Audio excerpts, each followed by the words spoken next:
Hello viewers, আসসালামু আলাইকুম। আজকে আমি আবারও নতুন একটি ব্লগ নিয়ে চলে এলাম। আর আজকের ব্লগটা হলো আমাদের সবজি বাগানের। আমাদের পুকুর পাড়ে আমার হাজব্যান্ড বিভিন্ন ধরনের সবজি গাছ লাগিয়েছে, আর সেই গাছ থেকে আমি আজকে সবজি পারবো। সবজি বলতে কিছু শসা বড় হয়েছে, হাজব্যান্ড বলেছে আমি নিজে পেরে আনার জন্য। তো আজকে চলে এলাম আমাদের পুকুর পাড়ে, আর সাথে আছে আমার দুই ছেলে। এখানে কিন্তু শুধু যে শসা তা কিন্তু না, এখানে আরও বিভিন্ন ধরনের সবজিও আছে, করলা, ঝিঙ্গে, তারপর আরও বিভিন্ন ধরনের আছে। আর এটা কিন্তু একটা পুকুর পাড়ের মধ্যে করা হয়েছে। এইখানে বিভিন্ন ধরনের মাছও আছে এই পুকুরের মধ্যে। নিচে পুকুর আর পুকুর পাড়ের মধ্যে চতুর্দিক দিয়ে ঘুরিয়ে সবজি লাগানো হয়েছে নেট দিয়ে। নিজের বাগানের সবজি পেরে খাওয়াটা যে কতটা মজার বিষয়, আমার তো অনেক বেশি ভালো লাগে। আমাদের যে কোনো সবজি বাগানেই সর্বপ্রথম যে সবজিগুলো আসবে সেগুলো কিন্তু আমিই পেরে নিয়ে আসি। আমার হাজব্যান্ড বলবে যে তুমি নিজের হাতে পারলে তোমার অনেক বেশি ভালো লাগবে, সেজন্য আমি নিজেই পারার চেষ্টা করি। মাশাআল্লাহ, আপনারা কিন্তু দেখতেই পারতেছেন অনেকগুলা শসা বড় হয়ে গেছে। আমরা কিন্তু সব সময় চেষ্টা করি নিজেরা সবজি করে তারপর খাওয়ার জন্য। বেশিরভাগ সময় আমরা নিজেদের গাছ থেকে পেরেই সবজি খাই। আমাদের বাগানে বিভিন্ন টাইপের সবজি থাকে, আর আমাদের কিন্তু অনেকগুলা কলা বাগানও আছে। আপনাদেরকে এক সময় আমি আমাদের কলা বাগানগুলো ঘুরে দেখাবো। আর আমার ছেলে তো শসাগুলা পাড়ার জন্য অনেক বেশি আগ্রহী। আমি বলতেছি যে বাবা রাখো, আমি আগে একটু ভিডিও বানিয়ে নিই, তারপর তুমি শসাগুলা পেরে নিও। আর আমার হাজব্যান্ড কিন্তু অনেক শৌখিন একটা মানুষ, ও নিজে সব কিছু করে খেতে অনেক বেশি পছন্দ করে। পুকুরে মাছ চাষ করবে, তারপর সবজি চাষ করবে। ওর কথা হলো যে বাজারের জিনিসটা কি অনেকটাই ভেজাল থাকে, আর নিজে যখন করে খাওয়া যায় সেটা নাকি অনেকটাই ফরমালিন মুক্ত হয়, অনেক ফ্রেশ হয়। আমার হাজব্যান্ড সবসময় চেষ্টা করে আমাদেরকে ভালো জিনিস খাওয়ানোর জন্য, ফ্রেশ জিনিস খাওয়ানোর জন্য।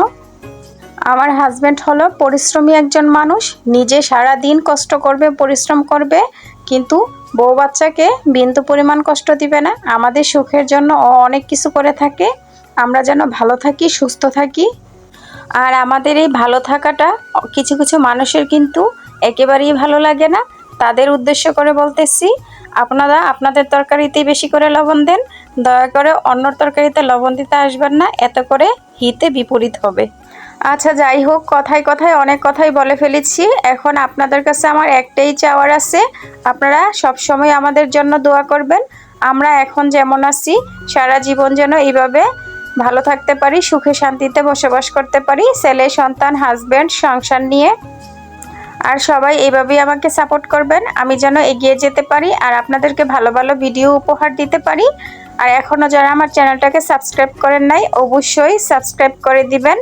আপনাদের ভালোবাসাই কিন্তু আমাদেরকে সামনে এগিয়ে যাওয়ার অনুপ্রেরণা জাগায়।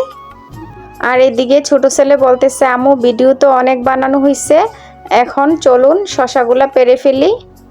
ও কিন্তু অনেক আগ্রহ নিয়ে শসাগুলো পারতেছে। আর বড় ছেলে কিন্তু ক্যামেরার সামনে আসে না, ও ছবি তোলা, ভিডিও করা এগুলা একেবারেই পছন্দ করে না। ও কিন্তু আমাদের সাথেই আছে। ক্যামেরার মধ্যে কিন্তু আমার ছোট ছেলেকেই দেখতে পারতেছেন আপনারা সবাই, মাশাআল্লাহ বলবেন।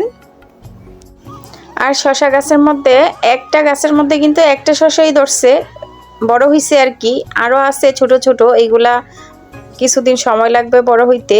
যেহেতু প্রথম ধরছে, একটা একটা করেই বড় হইছে, তো একটা একটা করে আমার ছেলে পারতেছে শসাগুলা।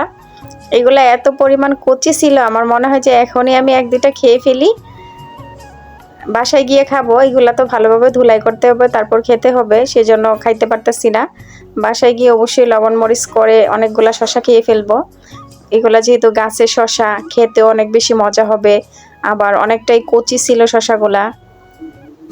তো পারতে পারতে দেখা গেছে অনেকগুলা শসা পাড়া হয়ে গেছে।